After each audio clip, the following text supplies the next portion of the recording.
shit.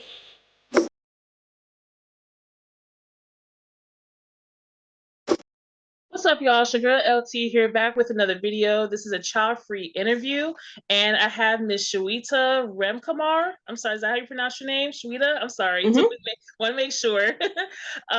Yes, she had emailed me, and she wanted to be featured on my channel. About a month or so ago, I went ahead on my community tab, and I wanted to also interview minority women as well, not only just Black women and Black men, but I also want to interview minority men and women as well for my channel. And she reached out to me. She said that she wanted to also be featured, and she wants to share her child-free journey. So we're gonna go ahead and get the interview started. So Shweta, how are you doing today?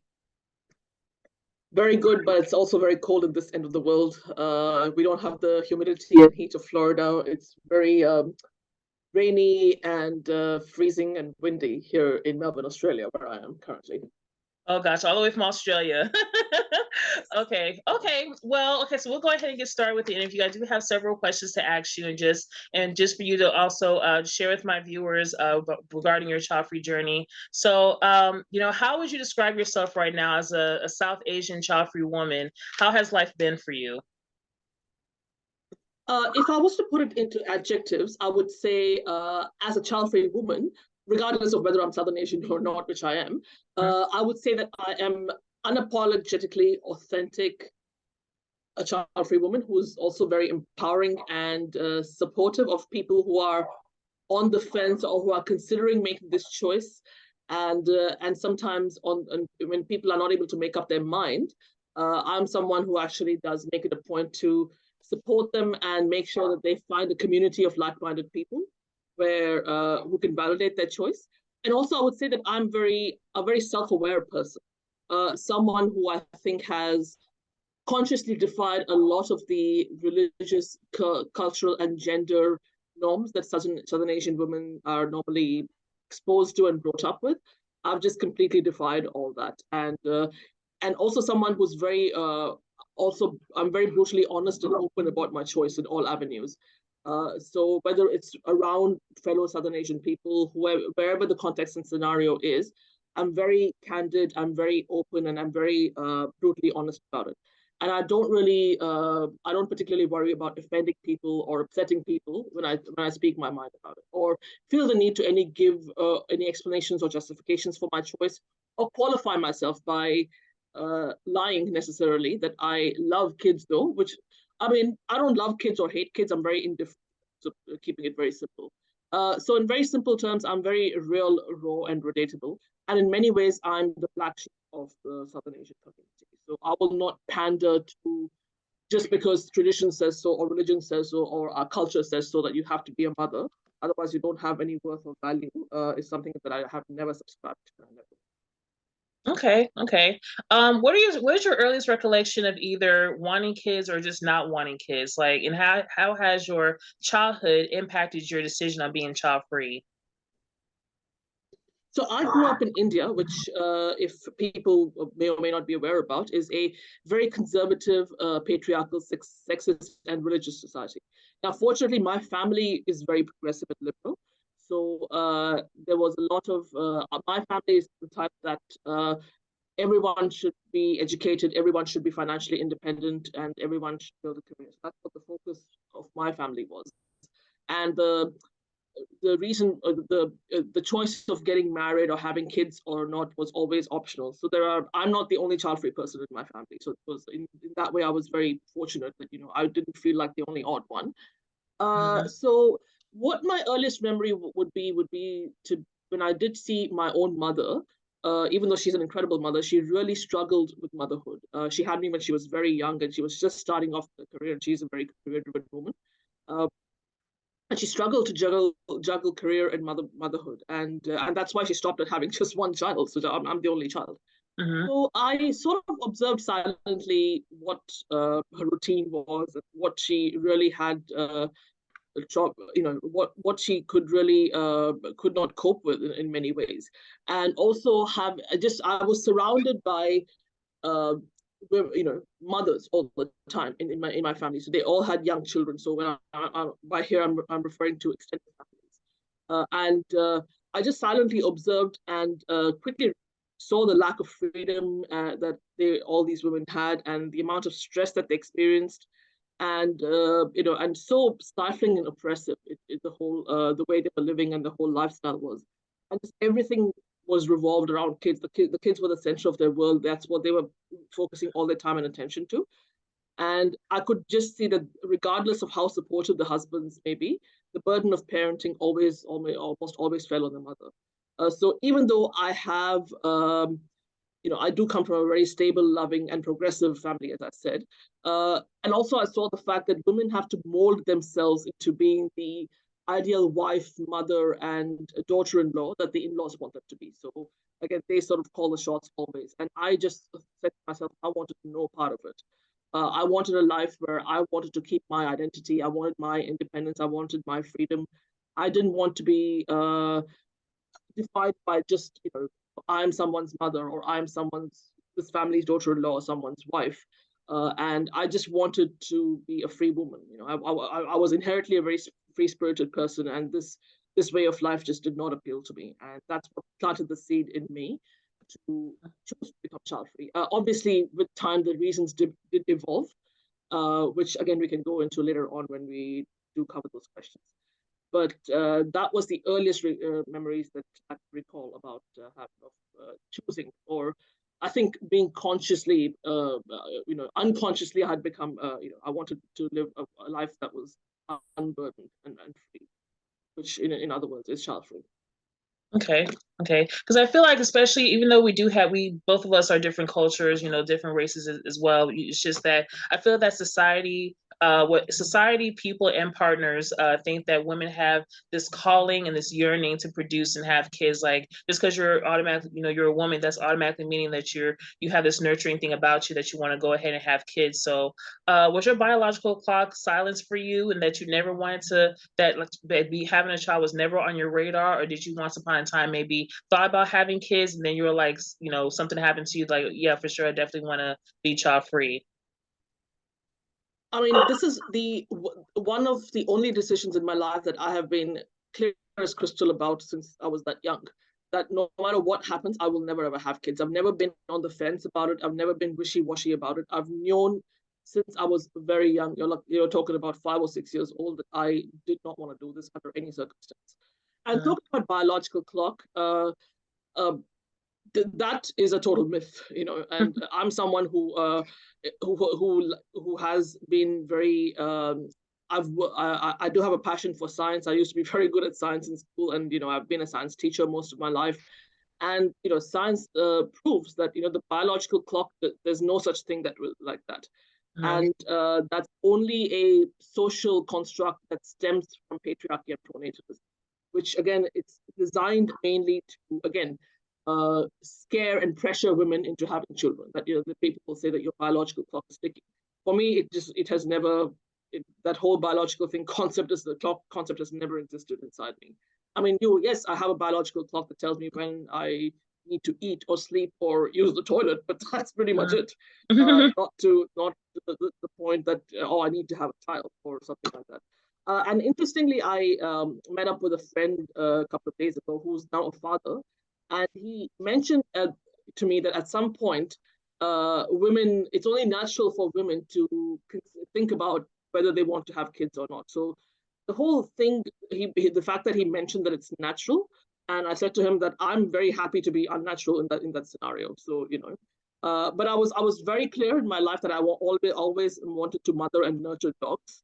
Like if that, to me, that felt more natural to me. And I am currently mothering, and I am a dog mom in every sense of the word now. So that's something that was very natural to me. But mothering a child was never, for me, it sounded just very, very unnatural. And I just thought to myself, why would anyone consciously and willingly put themselves through this?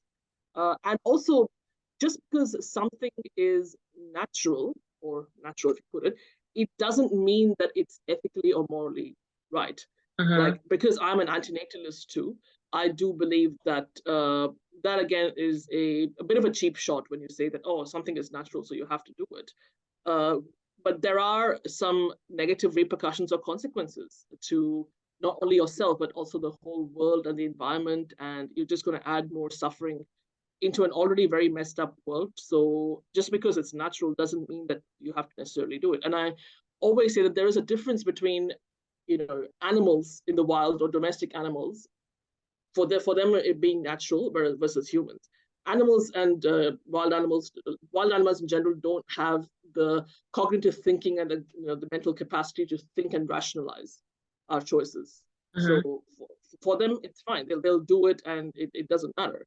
Obviously, with domestic animals, you can neuter and spay them. So if you don't want them to go through that, but that's where I think it's more natural. But yeah, but also animals do a lot of things that are natural in their own way, which is totally acceptable. But if humans do it, that would be considered criminal. So Mm-hmm. you Mm-hmm. could go to jail for that. So the whole natural word is just it's just a cop out in a big cheap shop when people tell me that. So yeah. Mm-hmm. And For also sure. recently I watched that movie Clock. I'm not sure if you've heard of that. Uh-huh.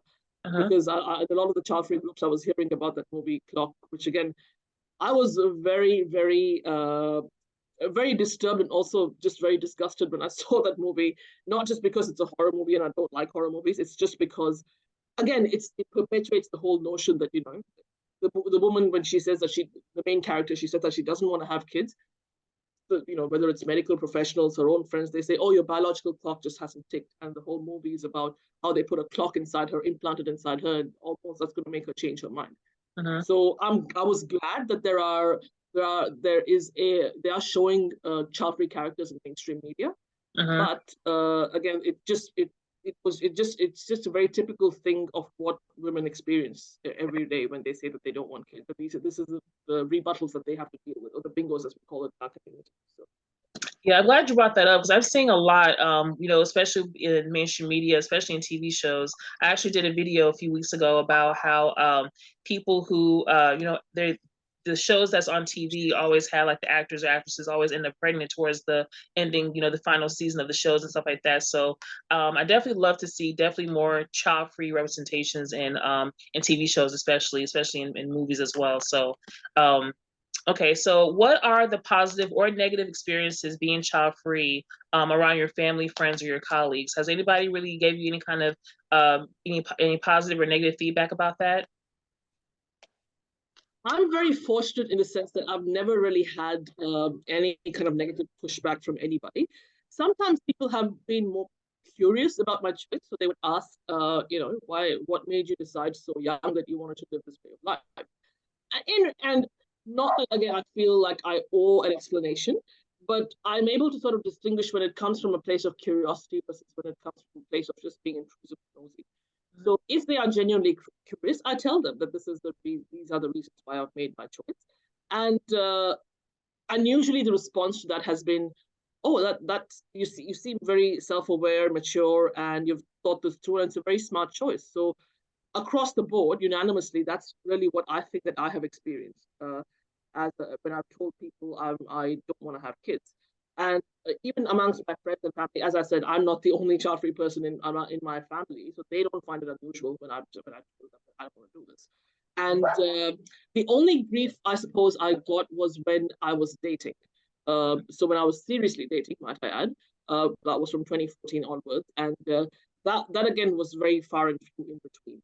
I've never been in a situation where I have been in a relationship with somebody and it has ended because they changed their mind about being child free. So I make it very clear, within 5 minutes of connecting with somebody, that this is the deal. I don't want to have kids. So if you're expecting me to change my mind, it's not going to happen.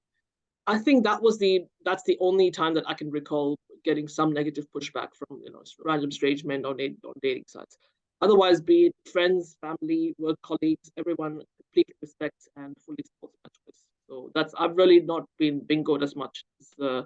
Unfortunately, I haven't experienced that as much as other child women.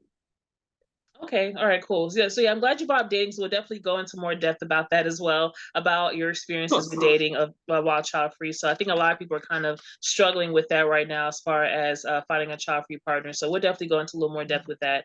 But have you thought about getting any procedure done if you currently do not have one to make sure that you don't have kids?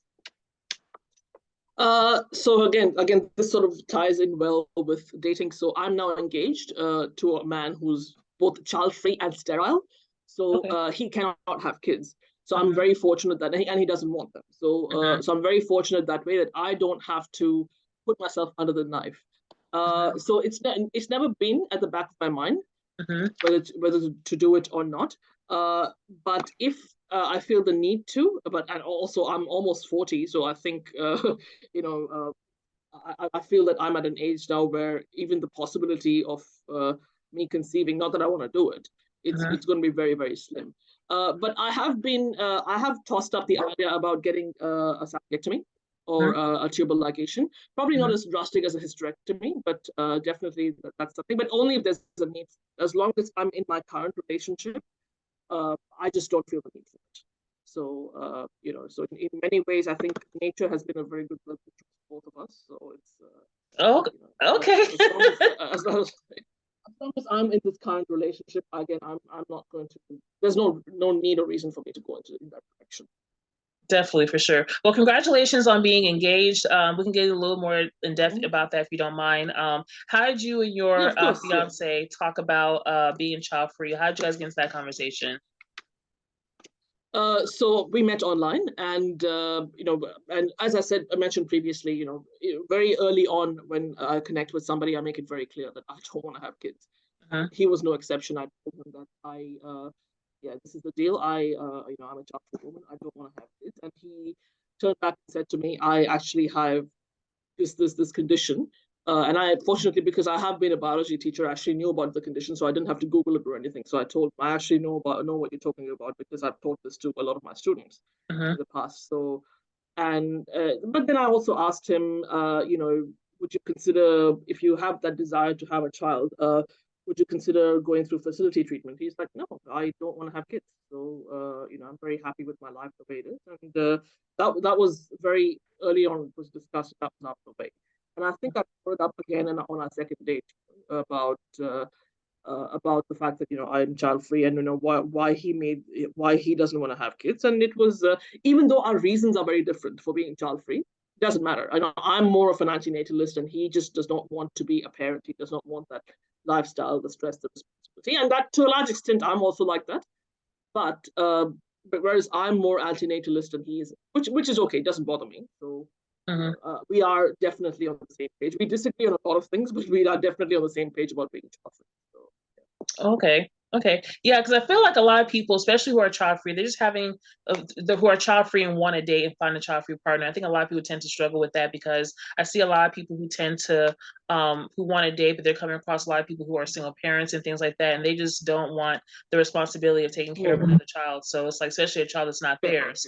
So just like I'm reading a lot of stories online about especially guys who date single moms, and a couple of women who dated single dads. So it's just a struggle out here when it comes to dating and child free. So I mean, again, that's something that I have never ever done, and I never will. I mean, I don't have to date anymore, obviously, but that again was something I was very clear when I was dating, that I will never ever date a parent, even if they have adult children. Never, not going to happen.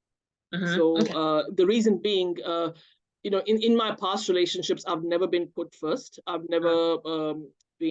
I was always taken for granted. And obviously, if you are a parent, you don't put your child first, even if they're an adult. And the whole the step parent dynamic, the presence of the children's mother in the life, I just do not. I know mentally that I will not be able to cope with that. So I was very clear about that. That I will never ever date a parent. Obviously, I don't have to anymore because I'm engaged. But yeah, that again is something that I would never sort of agree to. And speaking of dating, I have actually considered starting. I just need someone who can work with me on this. Starting up a child-free dating app. I'm just trying to find web developers and app developers, relentlessly who can help me do that. So someone who's got the same values as me, and someone who's not very money-minded is what I'm sort of looking for. So yeah, I mean, if anyone on the channel who's watching this is happy to help me out with that, because I'll take care of the marketing, I'll take care of all of that. They just need to put the app together, and I've got the design and everything done. I think it's very much needed in the space of that's the biggest demand, where a big gap in the market. So I think if I sort of make a start of that, that would be very good. Yeah, absolutely. Actually, I was just watching a YouTube video the other day, and they actually showed a commercial for a dating app for single parents. And I was thinking to myself, it's like, why don't we, like child-free people, have some kind of a dating app? We definitely need to get that together. So I think my only concern with that is that I feel like a lot of people who find that they may go to a child-free dating app, they may lie about not having kids just so they can have a creative profile. So I'm trying to see about how can we kind of avoid that situation. Unfortunately, I mean, definitely getting to know the person, then you find out a person has a child, but I mean, anybody can really just get on a dating site and lie about not having kids. But I mean, I'm trying to see if there's any kind of way we can kind of like avoid that whole situation, because I know a lot of parents will feel that, oh, I deserve to date somebody with no kids, even though I have a child. It seems like a lot of parents nowadays, they need the help. So they figure that getting a person who doesn't have any children would be beneficial for them, because they don't have to worry about having that extra competition to have an additional child, and they can be more focused on their actual child they have. So it's just, yeah, I And definitely. obviously in the app, there are some people who that's their choice if they want to go and date a single parent. And again, in the app, there will be a section that mentions that, oh, are you happy to date a single parent? So, Right. I mean, it sort of defeats the purpose, but and obviously the membership, the people who join the site will only be child-free people. So and of course it'll be open to people of all sexualities, genders, ethnicities, religions, so and lifestyles. So that's. I think there are a couple of apps that do exist. I just don't think there's enough traffic in them, what I can see. So I think that's where when the time comes that I and whoever I work with puts this together, that's where I think we'll be set apart from that way. So yeah. Definitely, definitely. What are your thoughts about how child-free women are portrayed in society? Because I feel that there's people who say that child-free, especially for women, that, oh, you're an old maid if you don't have kids, or you're gonna die alone and all that kind of stuff. So, what are your thoughts about how child-free women are portrayed in society? I mean, we did talk about what it's like in mainstream media, that we don't ever see child-free women, and if you do, they are portrayed as being promiscuous. They are portrayed as being, just cold and sort of cold and selfish and narcissistic. As that's just how my impression is, and they're all very controversial characters.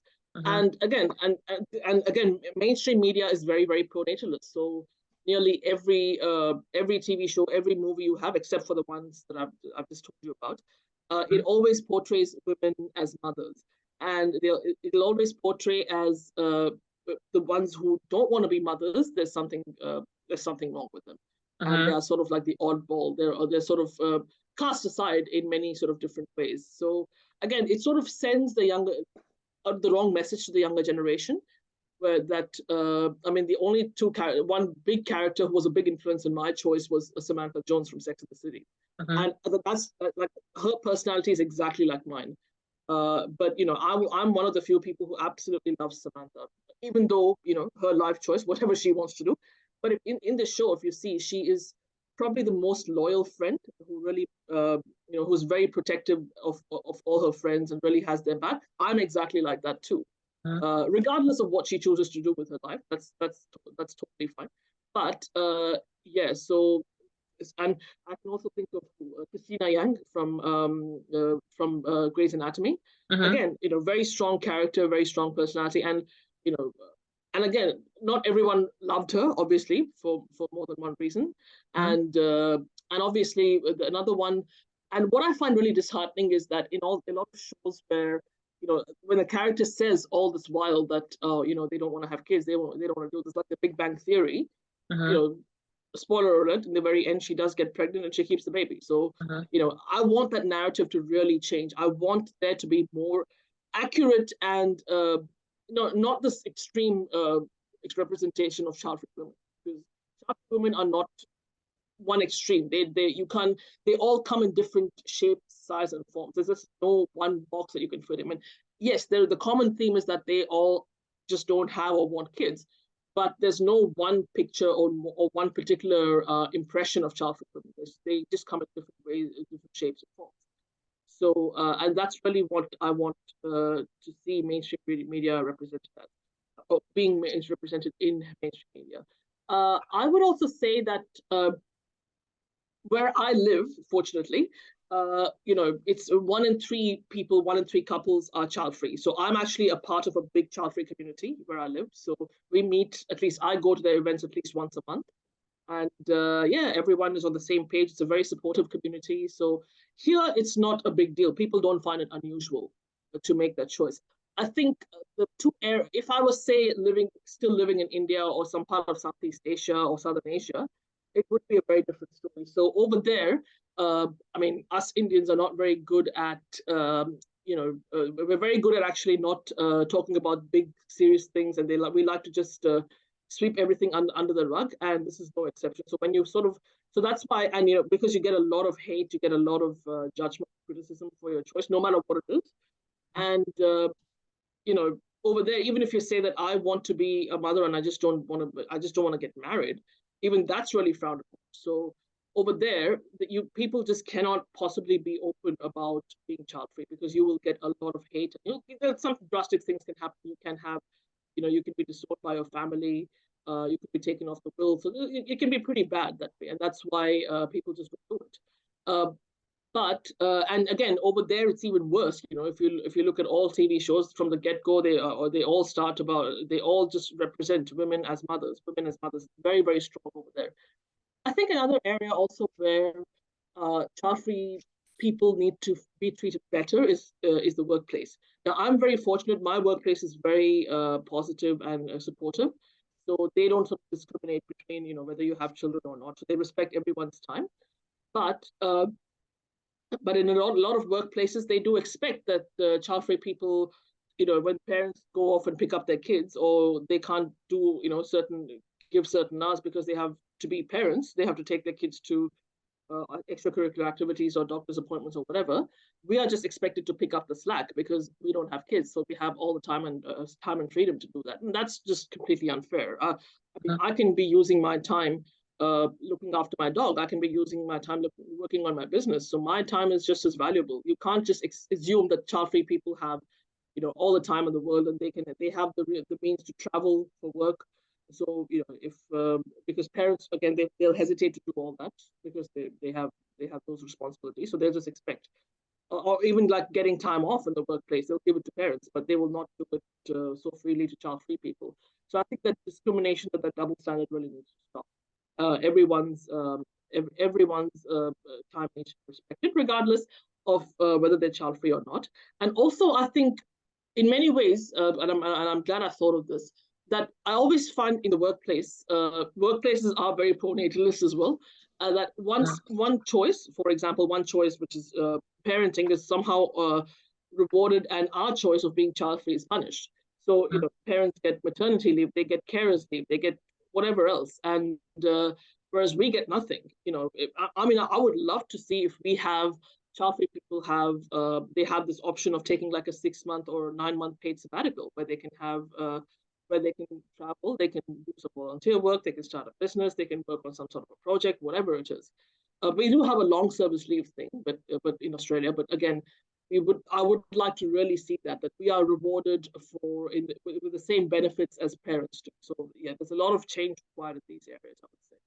Yeah. Oh yeah, absolutely. And I'm so glad you mentioned, especially being child free in the workplace. That was actually my next question. have you experienced, discrimination and being, child free and all that kind of stuff? But I'm glad you mentioned it earlier. So I'll go on to the next question. Is there a certain child free stereotype that you don't fit in? Because I say a lot of people that who are child free, either you're very selfish, or I know you mentioned that you do have a pet, so you have a pet. But there's some other stereotypes that child free people may think that the other people think that they are. So is there a certain stereotype that you don't fit in? Oh, I would definitely say a big one would be a lot of assumption. I think this comes from my family a lot, and generally from my Southern Asian community a lot, that child-free women are all career obsessed and career driven. That all of them have interest in climbing up the corporate ladder, making as much money as possible, and just having that status, because they're very, very career focused, and that's why they don't want to have children. And that may well be true for a lot of people, but a lot of parents are also career driven. So and I certainly don't fit that stereotype. And it is interesting because For a long time, I felt a lot of pressure that because because I don't have kids and I don't want them, I somehow have to compensate for that. I have to show to the world that this is I'm so focused on doing this. I'm devoting everything, all my resources, time, and energy to doing this, whether it's a career or whether it's a business or whatever it is. And I felt a lot of pressure in having to prove myself as to why I'm child free, or why I've made this choice. And I eventually just decided, a bit of soul searching. I decided, no, I don't have to. I don't have to do anything that I don't want to. I'm child free because I have my own reasons for it, but it's one of the reasons is not because I'm career driven. That's not that doesn't even come into one of the reasons why I'm child free. So that again, that I don't fulfill that stereotype, that I'm not career driven, that having a successful career, those are very subjective words, that does not interest me, and that's not that what drives me into becoming child free. So, and also someone who's materialistic. A lot of people assume that child free people are very materialistic. They just assume that they have all the fancy things and they have designer clothes and expensive cars. And I'm a minimalist. I don't have that amount of money. Number one. Number two, and even if I did, I would live a very simple life regardless. I would live in a small house. I don't like a lot of clutter. I don't like accumulating and buying things. Nothing I own is branded. So, that's again an area where I don't fit the stereotype. A lot of people, parents also are, materialistic and brand obsessed. So I don't think that you can just assume that only child-free people are like that. So a very incorrect way of stereotyping things. Yeah. Okay. Some people may think that if you don't have any kids by a certain age, that something is wrong with you. So how do you respond to people like that? Well, as I said, it sort of goes back into what I mentioned in the past, that yes, obviously, I have sort of done what society thinks is the norm. I've defied that. So society thinks the normal thing is that it's natural for a woman to at least want to have children, or at least at some point consider it. I think because I'll be 40 in 3 years now. So by this age, people generally stop assuming, or people just generally, at least in my experience, it is like that. People stop assuming, people stop questioning you. So and as I said, if people ask me if I have kids or not, I'm very open, and I always say I don't have them and I don't want them. And in many cases, that usually sort of shuts things down, at least where I live. So people don't generally tend to ask more questions, and if anything, I hear from them that I've made a very smart choice, as I said. And but again, it goes back to, just because that something is natural, it does not mean that it's ethically or morally correct. And you have to really think about, okay, is like we have all these licenses and exams that we need to do in order to drive a car or drive a boat or serve alcohol, but there's no such thing as to be a parent, and if that should really be introduced, the world would definitely be a better place as a result of that. So you have to really consider whether, is this for you? Is this the type of life that you want to live? Does it suit your temperament and personality? Is it something that you think that you can do for the rest of your life in a passionate way? Because when we do this, like when we think about our careers, we put so much thought into it. When, like, for example, I know that I would be, just as how I would be a terrible mother and I would hate every bit of it, it's the same way. If I would be a terrible doctor, I would be a terrible accountant. So that's why I'm not doing that. So, and that's what people need to do, that they need to decide, is this, have I got the personality, temperament, and the values for it? Do I, is this something that I can devote myself to for the rest of my life? And just because you can do it biologically or physically doesn't mean that you're going to be good at parenting. So nothing is stopping me. I can go ahead and procreate and reproduce now if I want to, but obviously, just because I can doesn't mean that I should. So there's a lot more. The repercussions are very significant, not just on you, but the whole world and the planet and the human that you're bringing into existence against their will. So that again is what you need to consider before you venture out into parenting. Just don't do it blindly. Think about the bigger picture. Definitely. Okay. There's a lot of conversation about legacy, which I think is more leading towards for men that there are than there it is for women. So, what would your legacy be like? Again, that's something that I have never understood. It's funny. I'm actually in a because I've just started a business now, an online business, and Mm-hmm. one of the questions when I was doing the coaching program with my business coach, one of Mm-hmm. the questions I in that was again about legacy. And for to me, the first, when I saw that word, I'm like, oh my God, I hear this in child groups all the time. What is she expecting? So I asked her, does legacy mean that I have to again produce something that everyone is going to remember? And she was like, no. What she mentioned was, in what ways do you think it will be beneficial to the world? And you know and legacy has nothing to do with what you reproduce. Legacy can be, in what ways that you contribute. So in my way, obviously there's the business that I've run. There's obviously, I work in a lot. I create and bring child-free people together. I I've spent a lot of my time working with children and teaching them and volunteering with them and working very closely with them. And just I try to help out and support people as much as they can. So that's the sort of legacy that I want to leave. That I was someone who made them actually. I made people think for themselves, and people who I sort of equip them with the strategies to be their own person instead of just giving into society's norms and these cultural norms and religious norms. And I I sort of equip people to not conform to all those things, and think in their own way and do what's best for them. And I have actually done that for a lot of people uh, who are of my friends who were on the fence about being child free, and I was very much the voice of reason for them. That this is what this is what parenting is. This is what having a child is going to be like. You could have a child who could be disabled, and so I sort of made them quite aware that this is a really really big gamble that they're taking, and they really need to weigh it up very carefully whether they want to do this or not. And some of them did go ahead and make that choice. And I think also because of the work that I have done in the child free space, a lot of people from the Southern Asian community, they were very, I sort of gave them it sort of gave them the push to be more vocal about their choice and express themselves. And because again, as I said, in that culture, that community, everything is very very hush hush. So you can't openly say that you don't want to do this, or you can't openly say that because, as I said, the repercussions are very severe. So a lot of because people watched, the blogs that I've written, the interviews that I've done in the past, the podcasts that I've been in, and they've all said that this is why, you've sort of helped me come out of my shell. To me, that sounds like a good sort of version of legacy. I don't necessarily need to create a child in order to have a legacy. It's just how I contribute in my own way and make the world a better place. Okay. And my last question is, if you can give anybody any type of advice who may be on the fence about having kids, what type of advice would you give them? Because sometimes they may get pressure from their family or from society or things like that. So would you give anybody advice about not having kids?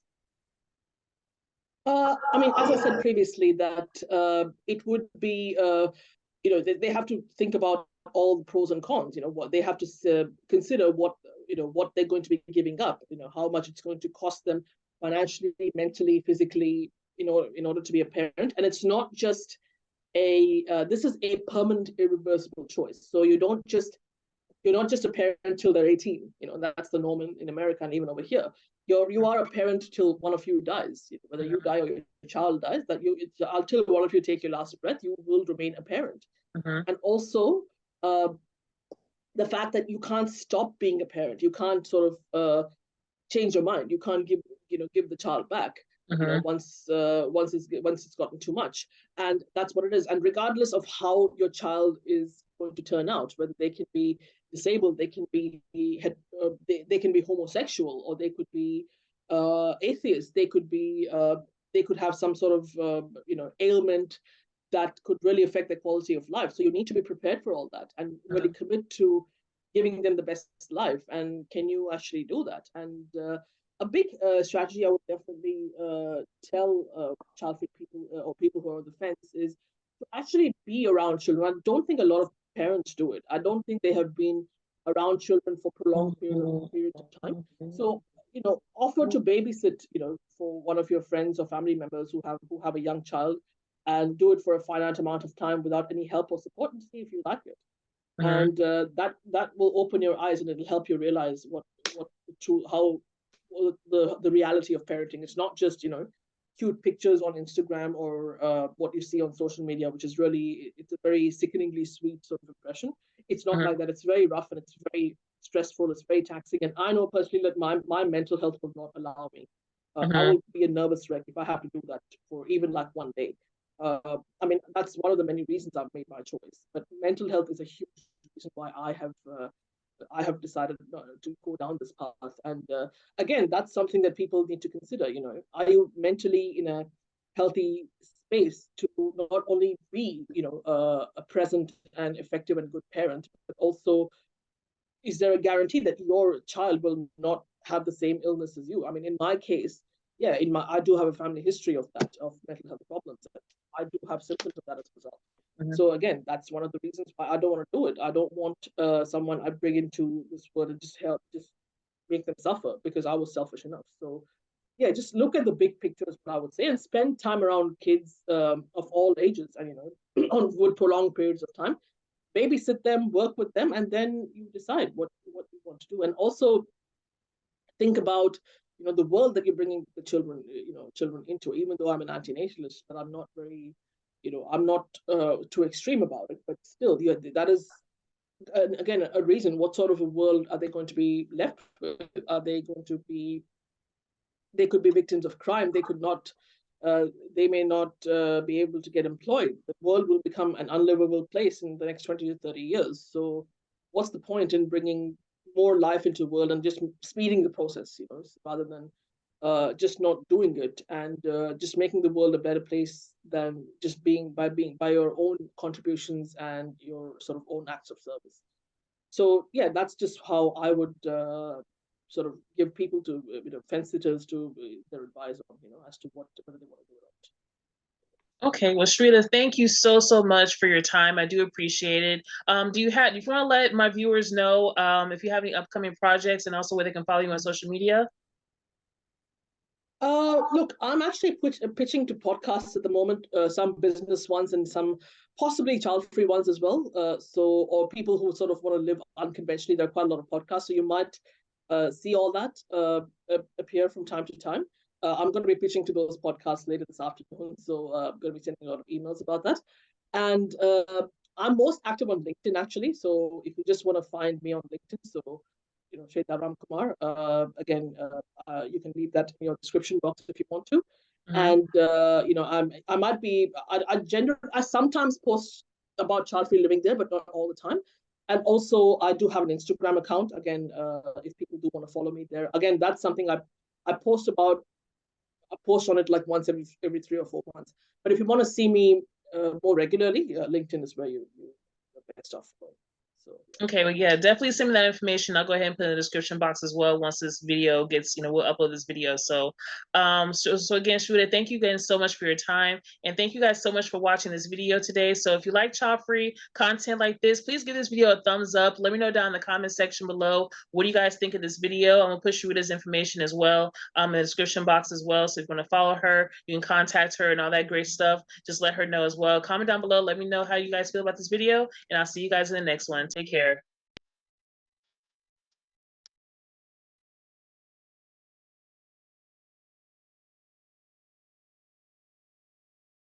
The milkshake.